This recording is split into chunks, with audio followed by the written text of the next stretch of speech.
करीब 2 घंटे, बल्कि 2 घंटे से भी कम का वक्त अब बाकी रह गया है। बिहार चुनाव की तारीखों का ऐलान होने वाला है। चुनाव आयोग की शाम 4 बजे प्रेस कॉन्फ्रेंस होगी। 2 से 3 चरणों में जो कहा जा रहा है चुनाव हो सकते हैं और 22 नवंबर से पहले ही पूरी जो प्रक्रिया है, चुनावी प्रक्रिया है, वो की जानी है।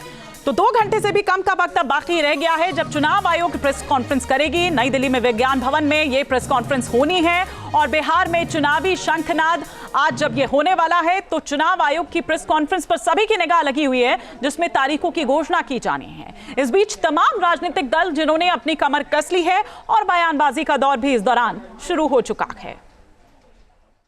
ऐसा है कि इस बिहार के चुनाव में भी कुंठित कटुता के कबाड़ खाने में कैद खानदानी खिलाड़ियों की खटिया खड़ी और बिस्तरा गोल होगा, क्योंकि जिस तरह से ये बकवास बहादुरी का बहुदलीय ब्रदरहुड है, इसने जिस तरह से पूरी की पूरी चुनावी व्यवस्था को लेकर के, जनादेश को लेकर के भय भ्रम और का भौकाल खड़ा करने की कोशिश की, काल्पनिक कन्फ्यूज़न खड़ा करने की कोशिश की थी, उसका भी दूध का दूध पानी का पानी होगा।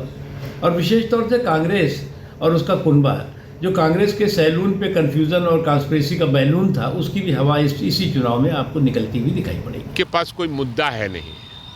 और आज से कितने साल पहले, 20 साल या 15 साल, मैंने 35 साल पहले हमारे नेता का शासन 20 साल पहले था और इनका लालू यादव का भय छोड़ नहीं रहा है। और लालू यादव जब तक रहेंगे और तेजस्वी यादव रहेंगे, इन लोगों का भय जाएगा नहीं। और फोबिया बन गया है लालू फोबिया से ये लोग ग्रसित हैं। और इस बार जनता तय कर चुकी है कि महागठबंधन की सरकार तेजस्वी यादव के नेतृत्व में बनेगा और मुख्यमंत्री तेजस्वी यादव होंगे। पटना के लोगों के लंबे समय का इंतजार अब खत्म होने जा रहा है और निसंदेह बिहार के मुख्यमंत्री नीतीश कुमार जी के नेतृत्व में जो इस राज्य में आधारभूत संरचना को लेकर बड़े निर्णय लिए गए, मेट्रो आज उस श्रृंखला की एक बड़ी कड़ी है और ये सपना आज पटना के नागरिकों का आज साकार होने जा रहा है। और निसंदेह इससे पटना में यातायात की जो समस्याएं लंबे समय से कम होती चली गई थी, अब इससे काफ़ी ज़्यादा मदद मिलेगी।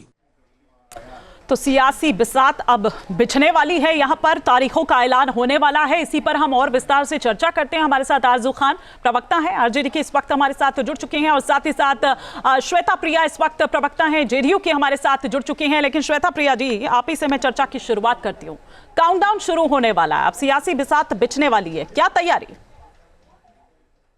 हमारी तैयारी आज से नहीं है, हमारी तैयारी पिछले 20 सालों से चल रही है और उन हर चीजों पे काम हुआ है जो 1990 से 2005 तक का अगर सिचुएशन देखें बिहार में, तो जिस बिहार को हम यहाँ तक पहुंचा पाए हैं नीतीश जी के नेतृत्व में, वो बहुत ही सराहनीय है। अब चाहे विमेन को देख ले, विमेन एम्पावरमेंट को लेके देख ले, कुछ जैसे आरजेडी या फिर कांग्रेस आप देख लें, खटाखट वाले प्रोविजंस उनके होते हैं। कहने का मतलब है सिर्फ वादे होते हैं और नीतीश जी ने जो भी वादा किया है उसको बड़े अच्छी तरीके से उन्होंने निभाया है। अभी खटाखट वाली किश्त तो आप जारी कर रही हैं, एक के बाद एक। मेरे ख्याल से ये हुआ नहीं होगा कि चुनाव आयोग 4 बजे प्रेस कॉन्फ्रेंस करने वाला है और उससे ठीक 4 घंटे पहले खटाखट वो जो तीसरी किश्त है वो भी चली गई है कि टकाटक वोट जो है वो इधर दे दीजिएगा, वो बटन दबा दीजिएगा इधर। ये तो एक्सटेंशन है जीविका दीदी का। ये प्रोग्राम आज की योजना आज कल आया हुआ नहीं है। अच्छा, ये 2006-07 का है जिसको आज तक पूरा किया जा रहा है। क्योंकि अगर आप 2015 या 2020 का 7 निश्चय योजना देखें, उसमें महिला सशक्तिकरण के बारे में उन्होंने हर बार ही वादा जो भी किया उन्होंने निभाया। जैसे 2015 में उन्होंने आरक्षण की बात की थी महिलाओं के लिए, तो आप देख लीजिए 2016 में 35% आरक्षण सरकारी नौकरी में मिला। उनके आते के साथ ही 2005 में एक एक कर आऊंगी, उस पर भी आऊंगी। अभी थोड़ा सा थमिए जरा। आरजू क्या कह रहे हैं, जरा उनका भी एक रिएक्शन हम यहाँ पर ले लेते हैं। आरजू खान जी, अब बस ज्यादा वक्त बाकी रह नहीं गया है, 2 घंटे से भी कम का वक्त बाकी यहाँ पर रह गया है, काउंटडाउन शुरू होने वाला है। कहाँ फोकस रहने वाला है, क्या उम्मीद कर रहे हैं? पहले तो कितने चरण में होना चाहिए चुनाव आपके हिसाब से?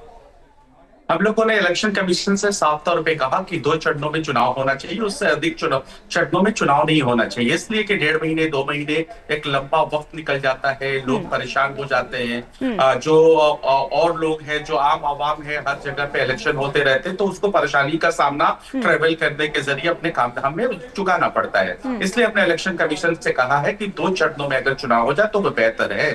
और जहां तक रही बात हमारी चुनावी बातों की, तो इस सरकार को हम क्या कह सकते हैं, जो एनडीए समर्थित सरकार है, जो 20 सालों से बैठी हुई है, 11 सालों से केंद्र में और 20 सालों से भारतीय जनता पार्टी और जनता दल यूनाइटेड बिहार में, लास्टली ये देख रहे हैं कि कुछ ही घंटों के बाद अब इलेक्शन कमीशन अनाउंस करने वाला है दिल्ली से, और ये क्या कर रहे हैं, लोगों को एक तरीके से घूस दे रहे हैं कि आप जनता दल यूनाइटेड को वोट करिए। लेकिन ये समझ नहीं पाते हैं ना, बिहार की जनता का मर्म नहीं समझ पाते हैं कि उस जनता ने आपको जनता की जनादेश की चोरी करके जिस तरीके से आप गद्दी पर बैठे हैं ना, आप सिक्योरिटी हुई जनाधार है, 42 नंबर सीट की पार्टी है, आपने जनता के जनादेश का अपमान किया है। और जहां तक हमारी विजन की बात है, 365 दिन हम विजन पे काम करते हैं और इनसे कान पकड़ के हम काम करवाते हैं। अब मैं 2-4 आपके पास जो है उदाहरण दे देता हूँ। जैसे हमने कहा मान बहन योजना के तहत 2500 रुपए राष्ट्रीय खाते में डालेंगे, इन्होंने घूस देना शुरू कर दिया, इन्होंने घूस देना शुरू कर दिया। जवाब दीजिए, घूस दे रहे हैं हमने और ठीक पहले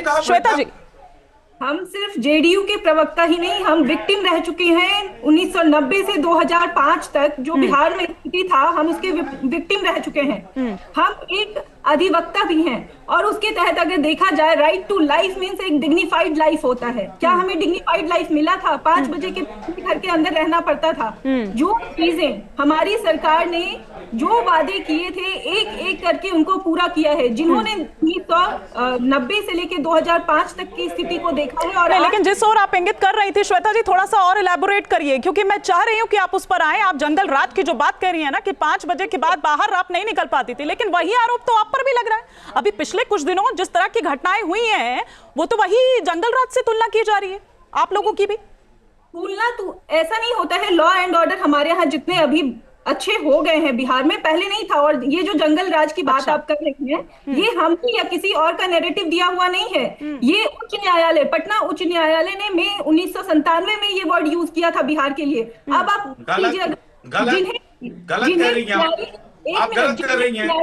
एक मिनट मेरी बात सुनिए। जिन्हें भी न्यायिक व्यवस्था में यकीन होगा, एटलीस्ट उच्च न्यायालय के दिए हुए वर्ड को, ये कितना सेंसिटिव इशू रहा होगा या कैसे सिचुएशंस रहे होंगे कि उन्होंने ये वर्ड यूज किया था।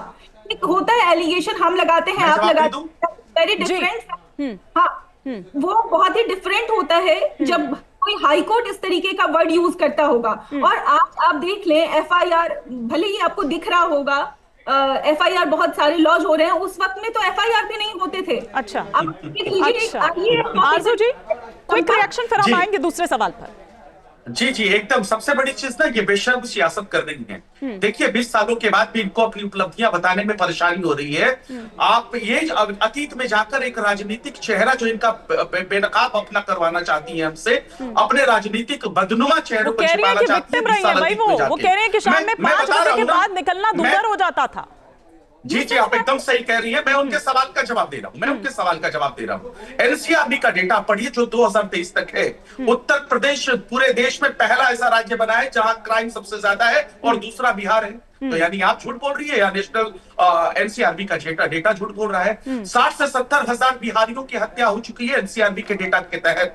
25 से 26 हजार महिलाओं और बच्चियों के साथ बलात्कार हो चुके हैं एनसीआरबी के डेटा के तहत। और जो है 1 लाख के करीब अपहरण हो चुके हैं एनसीआरबी डेटा के तहत। तो ये झूठ कौन बोल रहा है? ये जो है प्रवक्ता महोदया झूठ बोल रही है या एनसीआरबी का डेटा झूठ बोल रहा है? ये अपने व्यूअर्स के ऊपर छोड़ दीजिए। इनको उपलब्धियां गिनानी चाहिए। इनकी उपलब्धि है क्या? ये कहते हैं जंगल राज। अरे आप जाइए अतीत में, आपका गिरेबान पकड़ के हम वर्तमान में लेके आएंगे और सवाल पूछेंगे कि बिहार में पलायन क्यों है, बिहार में बेरोजगारी क्यों है, सबसे ज्यादा देश में। अगर किसी राज्य में अशिक्षा है तो वो बिहार प्रदेश में क्यों है? बिहार में चूहे का जो है, चूहा इतना तेजी से शराब पी जाता है, करप्शन करता है। बिहार में करप्शन क्यों है?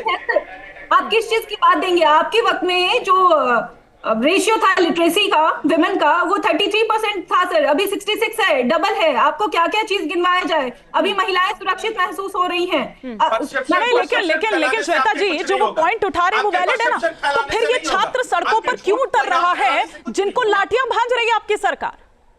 सर मैम 2016 के बाद विमेन वायलेंस में कितना कमी आया है, ये सारे रिपोर्ट्स देखिए। और जहां तक कि रिपोर्ट की बात कर रहे हैं, इनके